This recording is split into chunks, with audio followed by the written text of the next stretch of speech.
Hello प्यारे दोस्तों, Shivam coaching classes में आप सभी का हार्दिक स्वागत है। आप सभी को जय बाबारी। आज हम कक्षा 10 का एक मॉडल पेपर लेकर आए हैं विज्ञान विषय का, जो आपकी परीक्षा की दृष्टि से महत्वपूर्ण साबित होगा। चलिए हम पहला सवाल हल करते हैं। वो ये कह रहा है कि वातावरण में सांदी के ऊपर काली परत चढ़ाने की जो प्रक्रिया है उसे संसारण कहते हैं। विद्युत तारों को परस्पर वेल्डिंग के लिए कौन सी मिश्र धातु काम में लेते हैं? तो वो हमेशा सोल्डर काम में लेते हैं। राइट होगा। सवाल नंबर 3 कह रहा है अपने को कि निम्न में से कौन सा यौगिक ब्रोमीन जल को रंगहीन बना देता है? तो वो होगा CH3 C3H4 होगा, वो राइट होगा। दाब, उत्प्रेरक, ताप आदि को अभिक्रिया में तीर के निशान के साथ कैसे दिखाया जाता है? तो तीर होता है वो ऊपर भी जा सकता है और नीचे भी जा सकता है। इस प्रकार से दर्शाते हैं। अम्ल तथा क्षार की परस्पर क्रिया से लवण व जल बनता है, उसे हम उदासीनीकरण कहते हैं। बहुत ही दोस्तों मोस्ट सवाल है, ऐसे सवाल आपकी परीक्षा में आएंगे। अगला सवाल अपने पास में ये आ रहा है कि समजातीय श्रेणी के उत्तरोत्तर यौगिक में अंतर होता है, तो वो होता है CH2 और दोनों तरफ को लगेंगे। वोवेन संपुट निम्नलिखित में से किस तंत्र का भाग है? तो वो है उत्सर्जन का भाग है, उत्सर्जन का। आपातकालीन हार्मोन किसे कहते हैं? एंड्रेनलिन हार्मोन को आपातकालीन हार्मोन कहते हैं। अगला है सवाल कि अवटु ग्रंथि को थायरॉक्सिन हार्मोन बनाने के लिए क्या आवश्यक है? तो वो होता है आयोडीन। राइट है। वर्षण उदर गुहा के बाहर वर्षण कोश में उपस्थित होते हैं, क्योंकि शुक्राणु उत्पादन के लिए आवश्यक ताप शरीर के ताप से हमेशा क्या होते हैं? कम होता है ना। राइट ऑप्शनल होगा। अगला सवाल अपने पास में ये आ रहा है कि मेंडल के द्विसंकरण क्रॉस F2 में क्या अनुपात था? तो वो था 3:1, 9:3:1 है। और F1 का अगर पूछे आपको तो वो था 3:1, राइट माना जाएगा। किसी आहार श्रृंखला में मान लीजिए कि चौथे पोषक स्तर की ऊर्जा 5 किलो जूल है, तो बताइए प्रथम में कितनी होगी? तो प्रथम में 5000 होगी, क्योंकि पहले प्रथम से दूसरे में जाएगी, दूसरे से तीसरे में जाएगी, तो अगले पोषक स्तर में 10% ही जाती है, बाकी सब खत्म हो जाती है। अगला सवाल कह रहा है लेंस की समता व फोकस दूरी में क्या संबंध है? तो लेंस की फोकस दूरी और समता में संबंध है वो इस प्रकार से होगा P बराबर 1/F। पारितारिका किसके पीछे स्थित होती है? तो वो हमेशा कॉर्निया के पीछे होती है। सही राइट ऑप्शनल होगा। कार्य करने की दर को हम शक्ति कहते हैं। क्या कहते हैं? कार्य करने की दर होती है उसे शक्ति कहते हैं। विद्युत आवेश का SI मात्रक होता है वो हमेशा कूलम होता है।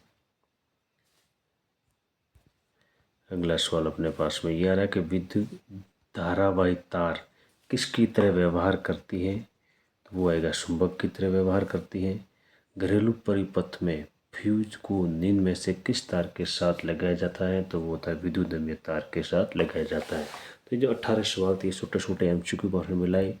दोस्तों क्लास को आगे शेयर करें, सब्सक्राइब करें और कमेंट करके ज़रूर बताएं कि आपको क्लास कैसी लगी। ये से सवाल ही मोस्ट आपकी परीक्षा में ये मदद पहुंचाएंगे। देखिए अगले रिक्त स्थानों वाले सवाल हैं कि भोजन की पाचन में वियोजन अभिक्रिया होती है। सोने और प्लेटिनम को गलाने वाले अम्ल को एक्वा रेजिया कहते हैं, जिसका अनुपात 3:1 होता है। पादपों के वे विशेष वर्णक जो दीप्तिकाल उद्दीपन के प्रति अनुक्रिया करते हैं उसे हम फाइटोक्रोम कहते हैं। क्या कहते हैं? फाइटोक्रोम। गेहूं, मकई या आलू से प्राप्त स्टार्च की लैक्टिक अम्ल से जीवाणु की उपस्थिति में क्रिया से बना जैव निम्नीकरण प्लास्टिक होता है, उसे पॉलीलैक्टाइड्स कहते हैं। पॉलीलैक्टाइड इसका राइट आंसर माना जाएगा।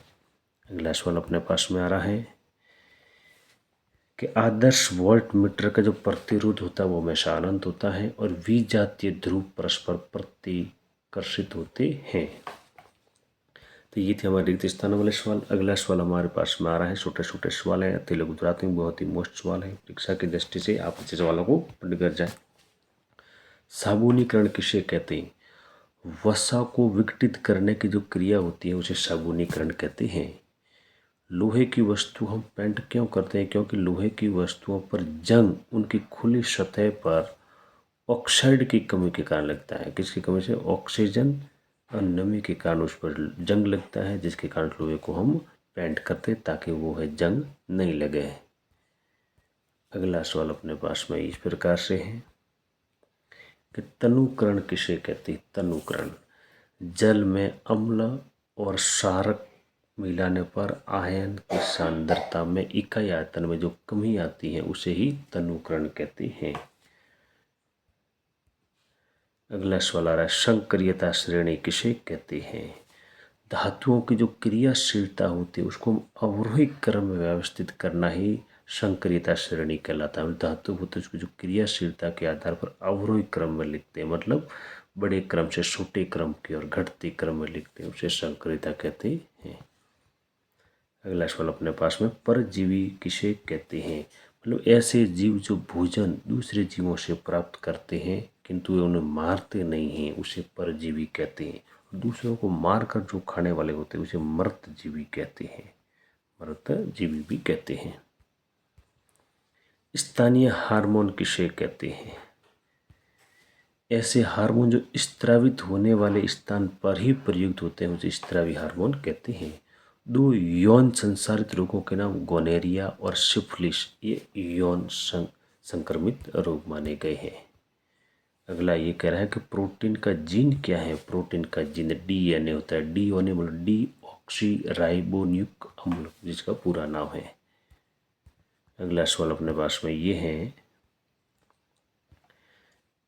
अगला सवाल है अपने पास में इस प्रकार से है कि हीरे का अपवर्तनांक 2.42 है। इस कथन से आप क्या समझते हैं? हीरे में प्रकाश की साल होती है वो निर्वात में प्रकाश की साल की 1/2.42 गुना तेज होती है। नेत्र की समझन शक्ति, समझन क्षमता से आप क्या समझते हैं? मतलब फोकस दूरी को समायोजन करने का जो काम करती है वो नेत्र की समझन क्षमता ही करती है। यानी नेत्र की जो फोकस दूरी होगी उसको समायोजन करेगी, उसे हम नेत्र की समझन क्षमता कहते हैं। अगला सवाल अपने पास में आ रहा है, फ्यूज किस धातु का बना होता है? इसकी क्या विशेषता है? तो फ्यूज होता है वो लेड और टिन से मिलकर बना होता है और इसका जो गलनांक होता है वो कम होता है। किन कारकों पर चालक पर आरोपित बल का मान निर्दिष्ट होता है? तो चुंबकीय क्षेत्र का मान, चुंबकीय क्षेत्र का मान, चालक की लंबाई, इन कारणों पर यह प्रश्न होता है। अगला सवाल अपने पास में आ रहा है, अगला सवाल ये आ रहा है कि जब किसी परख नली में लेड नाइट्रेट का विलयन, लेकिन उसमें पोटेशियम आयोडाइड का विलयन मिलाते तो उसमें कोई अवशेष बनता है। इस अवशेष का रंग क्या होगा और अवशेष से बनने वाली समीकरण लिखना है। तो पीले रंग का एक अवशेष बनता है जिसे यौगिक का नाम है लेड ऑक्साइड यौगिक बनेगा। और दूसरा पॉइंट ये कह रहा है कि इस अभिक्रिया को संतुलन के जिस प्रकार की अभिक्रिया बनेगी, लेड नाइट्रेट प्लस ये बनेगा अपने पास पोटेशियम आयोडाइड, तो इस प्रकार से समीकरण बनेगा। लग रहा है अम्लों के सामान्य गुण लिखिए, अम्लों के सामान्य गुण लिखिए। अम्लों के सामान्य गुण, अम्ल होते स्वाद में खट्टे होते हैं, ये नीले लिटमस को लाल लिटमस में बदलते हैं, धातुओं के साथ क्रिया करके हाइड्रोजन गैस बनाते हैं, ये क्षारकों के साथ क्रिया करके जल व लवण बनाते हैं, उसे हम उदासीनीकरण कहते हैं। इस प्रकार से अम्लों के सामान्य गुण हैं। अगला आ रहा है कि थर्मिट अभिक्रिया किसे कहते हैं? थर्मिट अभिक्रिया किसे कहते हैं? इसका उपयोग कहाँ किया जाता है? तो जब एल्यूमिनियम धातु को आयरन ऑक्साइड के साथ गर्म करके अभिक्रिया बनाई जाती है उसे थर्मिट अभिक्रिया कहते हैं। यानी Fe2O3 प्लस एल्यूमिनियम इस प्रकार से बनेगा लोहा प्लस एल्यूमिनियम ऑक्साइड। और इसका जो उपयोग होता है वो रेल की पटरियों को जोड़ने में किया जाता है। ये कह रहे हैं उत्सर्जी उत्पाद से छुटकारा पाने के लिए पादप किन विधियों को काम में लेता है। तो पादपों का मुख्य जो उत्सर्जी पदार्थ होता है कार्बन डाइऑक्साइड होता है। इसका निर्माण श्वसन क्रिया में होता है। अनेक उत्सर्जी पदार्थ कोशिकाओं की रिक्तियों में संचित कर दिया जाता है। गोंद रेंजिन टेनिन आदि पदार्थ मृत काष्ठ में पहुंच जाता है। ये उत्सर्जी के इसके मुख्य कारण माने गए हैं। अनावश्यक जल वाष्पन का कार्य भी करता है। शरीर में मस्तिष्क किस प्रकार सुरक्षित रहता है। तो जो मस्तिष्क होता है वो हमारे शरीर का सबसे मुलायम भाग होता है। ये हमारे अंदर 3 भागों में सुरक्षित रहता है। इसके पहला है सबसे बाहरी जो भाग होता है उसे दृढ़ तानिका या ड्यूरामेटर कहते हैं। बीच वाली जो परत होती है उसे जाल तानिका या एरेकोडेक्स कहते हैं। सबसे अंदर वाले उसे मृदु तानिका या फिर पियामेटर कहते हैं। इन परतों के बीच में हमारा मस्तिष्क सुरक्षित रहता है। अंडाशय से स्त्रावित होने वाले हार्मोन कौन कौन से हैं। अंडाशय से स्त्रावित होने वाले हार्मोन कौन कौन से हैं। तो अंडाशय से स्त्रावित हार्मोन पहला है एस्ट्रोजन और दूसरा है प्रोजेस्टेरोन होता है। ये अंडाशय में पाए जाने वाले हार्मोन है।